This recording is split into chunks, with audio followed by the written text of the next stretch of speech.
Assalamualaikum and hi everyone. On behalf of my group, I'd like to welcome all of you for our today presentation. First of all, let me introduce myself. My name is Fatimatuzzahra Binti Fouzi, and my other two partners for our group presentation today are Muhammad Aqeel Hakim bin Suhaimi and Raja Puteri Natasha binti Raja Nur Azlan. Well, for this session today, the three of us will give a description of our chosen topic that we will discuss, which is Element of Contract Act 1950. Most people assume that once one party has made an offer and the other party has accepted, a contract has been formed. However, there is more to a valid contract than this, and it has nothing to do with how formal the agreement is. A contract can be formal or informal, written or even oral. So what are the 6 elements of a valid contract? A contract is valid and legally binding if the following 6 essential elements are present, which are offer, then acceptance after the intention to create legal relations, consideration, certainty as well as capacity. So, let's hear a detailed explanation from the next presenter. Hi, my name is Puteri. I will present the first element of contracts, which is an offer. An offer or proposal is a statement indicating there is no room for further negotiation and it is termed as certain enough to be binding once it is accepted by the offeree. The requirement of the offer is contractual intent must be present. The second one, the offerer must be communicate with the offeree. The third one is the essential terms of the offer must be complete and definite. In Contract Act 1950, Section 2A, when a person signifies to another his willingness to do or to abstain from doing anything with a view to obtaining the assent of that other to act or abstinence, he is said to make a proposal. In the Section 2C, say the promiser or offerer is the person that making a proposal or offer, and the person that accepting the proposal or offer is called by a promisee or offeree. For example, Ali as promiser wants to sell his old car to Abu as promisee at the price of 5,000 ringgit. It is shown that the willingness Ali as promiser to do something, and Ali is making an offer with Abu. It can be made to a specific person like what Ali made an offer to Abu, and the public, which is exception acts. In public cases, there is an advertisement that does not have back guarantee. Aminah, as a person that want to kurus fast, Aminah has consumed about a month, but the result is still the same. So when the case taken to the court, the company that manufacture the ubat kurus will avoid repaying the money guarantee and told it is only an advertisement, which is invitation to treat. But with the proof on the advertisement itself, the court said it is a contract since the company will give the guarantee to pay back to those that have no change after consumption, like Aminah. So next, we will move to the next requirement of offer. That offer needs to be communicated to each other. In Section 3, the communication of proposal are deemed to be made by any act of or omission of the party proposing by which he intends to communicate the proposal or which has the effect of communicating it. In Section 4.1, the communication of a proposal is complete when it comes to the knowledge of the person to whom it is made. As I promised, I will share about the invitation to trade, which is ITT. ITT is a preliminary communication, which is a statement intended to continue the bargaining process in the hope that an offer will be raised. Such statements do not contain enough specific terms that are acceptable. Without ITT, contract is still be a contract because ITT is not included in the element of contracts. There's 4 types of invitation to trade. The first one is display of goods. The second one is advertisement. The third one is auction, and the last one is tender.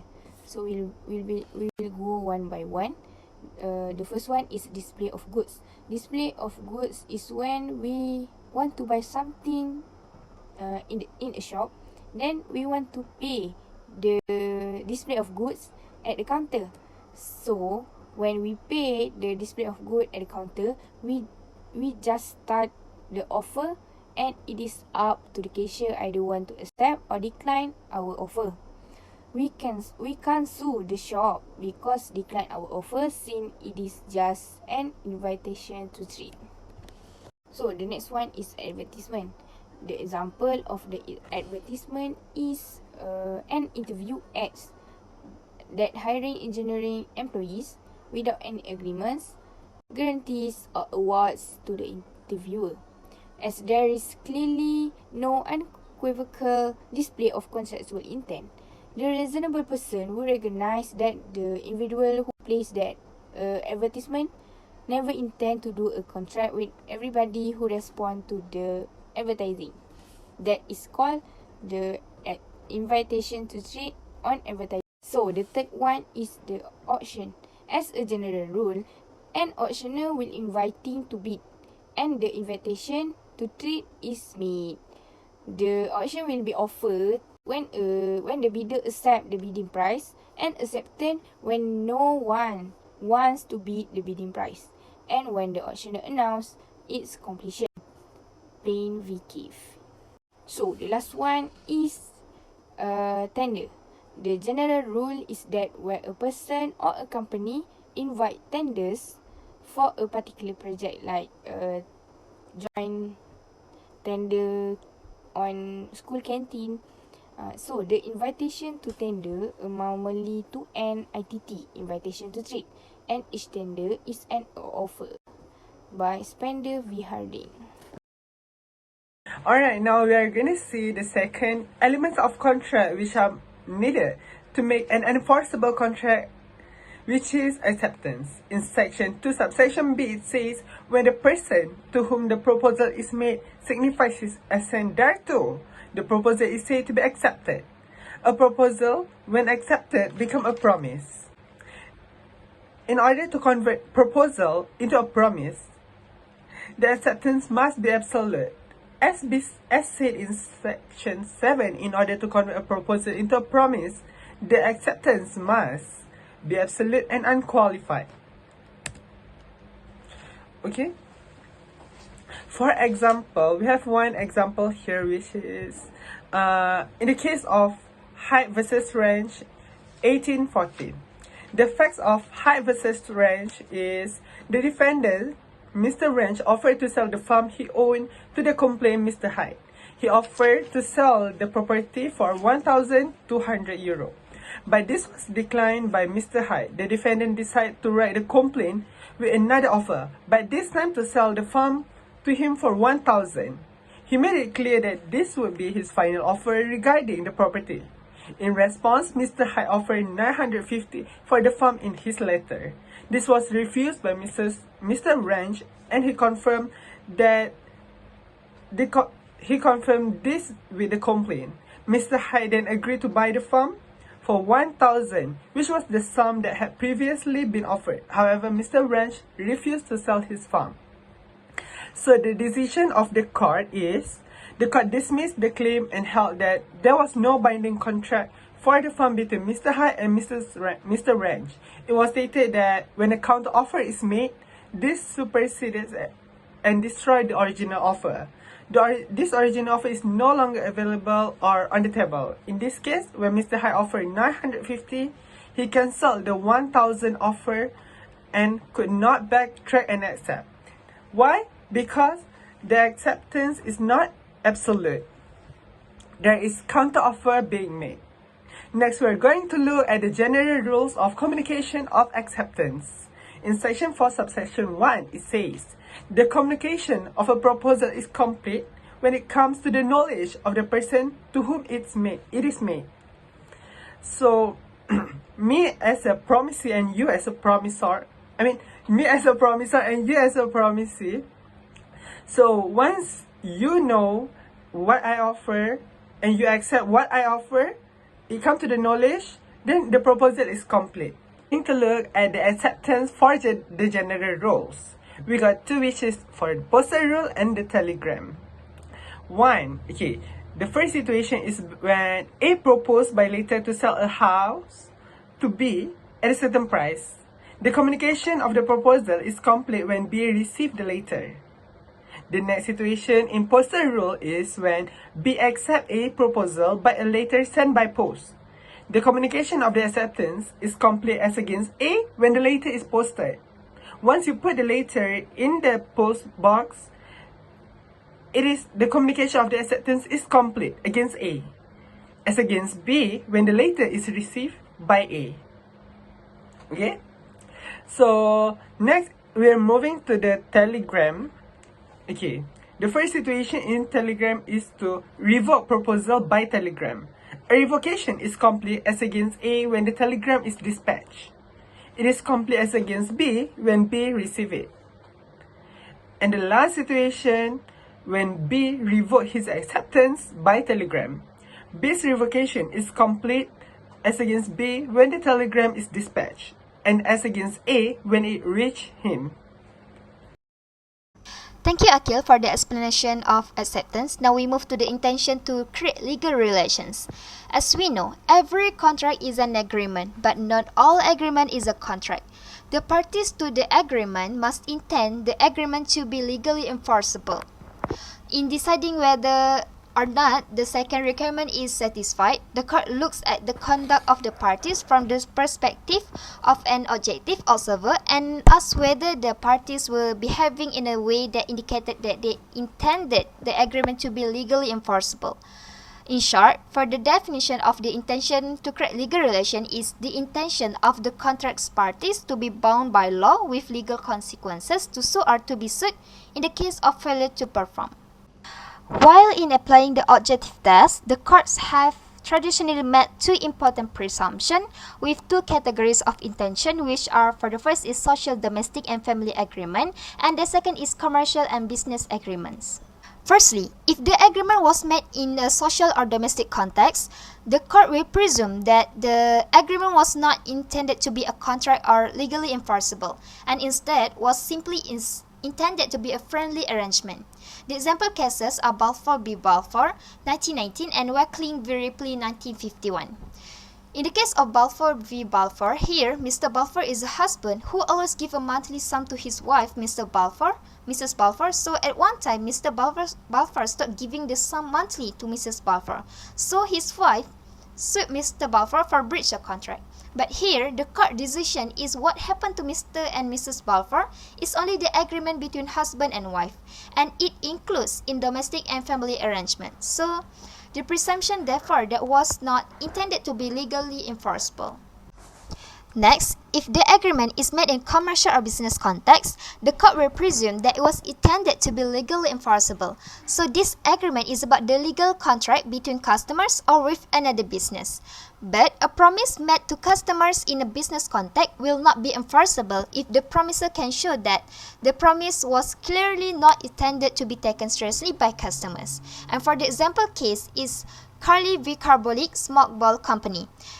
It was a medical firm advertised that its new wonder drug, a smoke ball, will cure people's flu, and if it did not, buyers receive £100. When sued, Carbolic argued the ad was not to be taken as a serious, legally binding offer. It was merely an invitation to treat and a gimmick.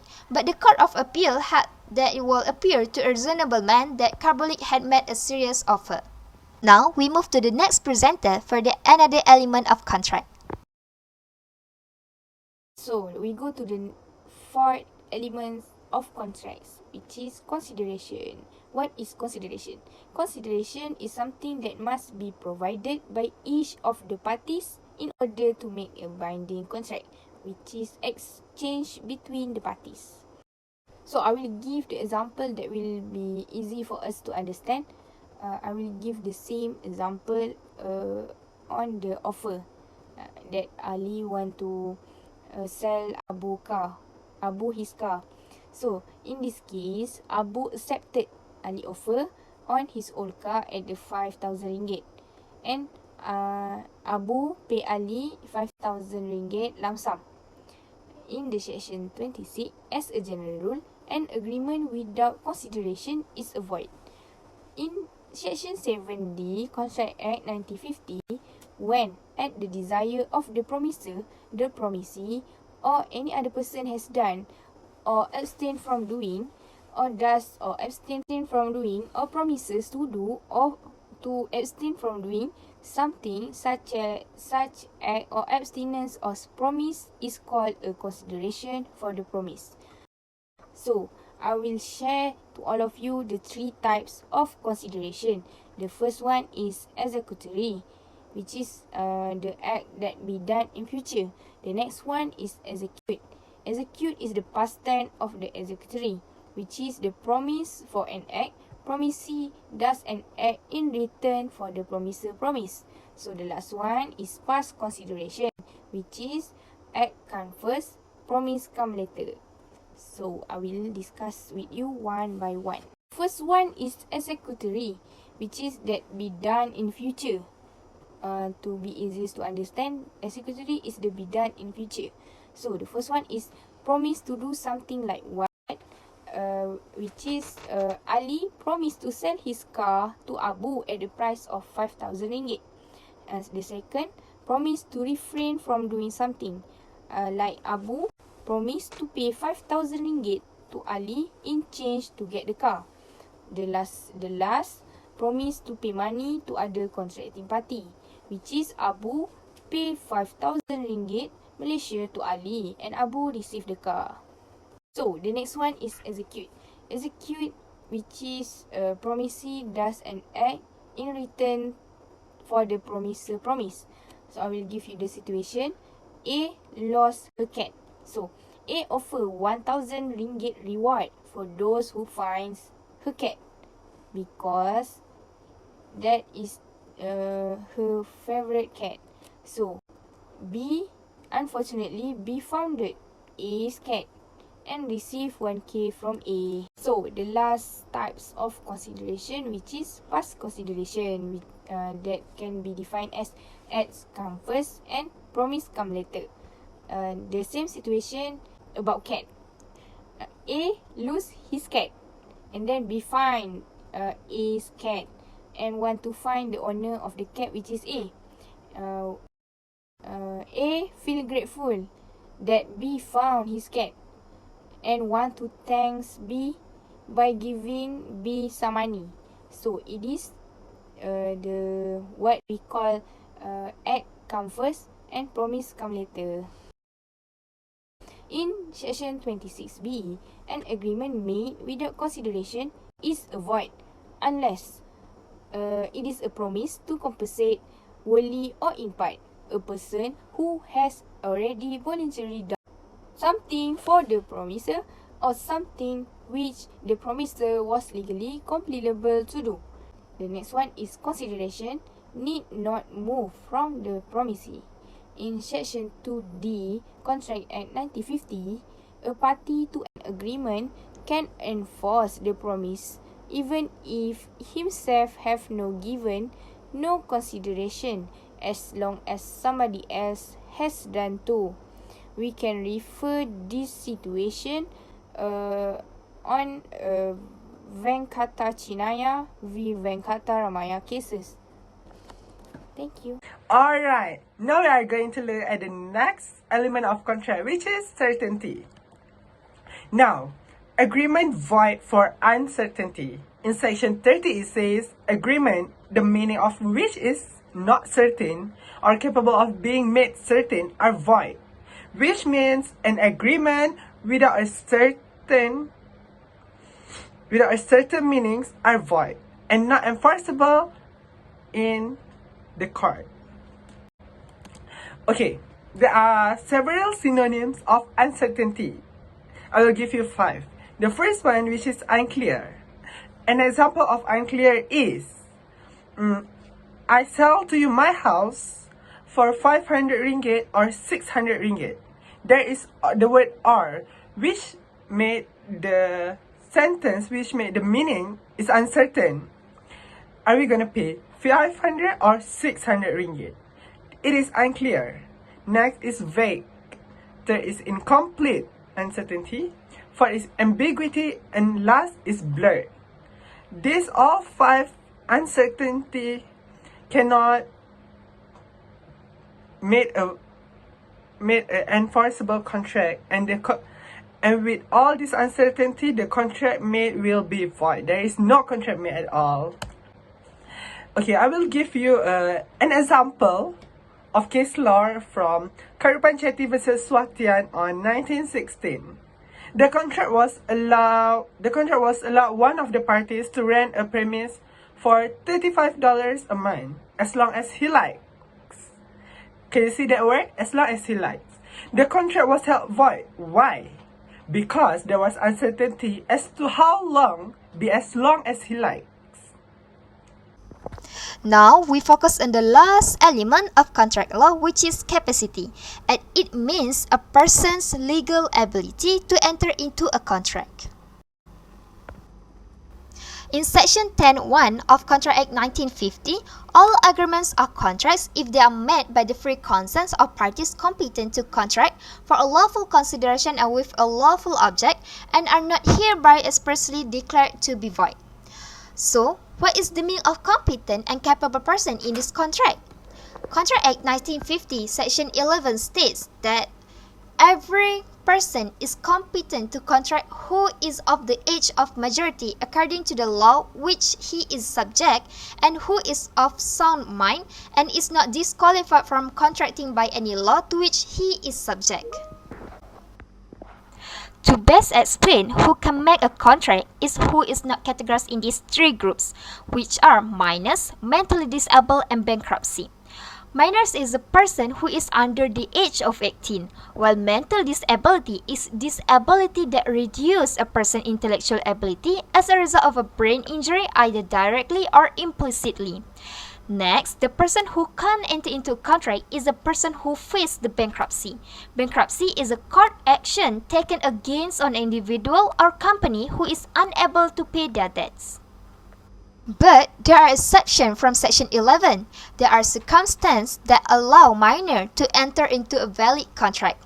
There is promise of marriage, contract of necessaries, contract of employment, scholarship, and insurance contracts. In this condition, the parties can sue or to be sued. Let's look at an example of this situation for the closer understanding. Right, for this situation is, Halim supplies Azlan, his neighbor's son, who is also an orphan, with necessities appropriate to his living circumstance. Halim is entitled to a refund from Azlan's property. From this example, Halim can claim his right as the situation is involved in the exception of Section 11, meaning even though Azlan is a minor, but he has entered into a valid contract that is involved with a contract of necessaries, where in Section 69, the agreement for such needs includes food, clothing, academic, shelter, and medical services. Thank you.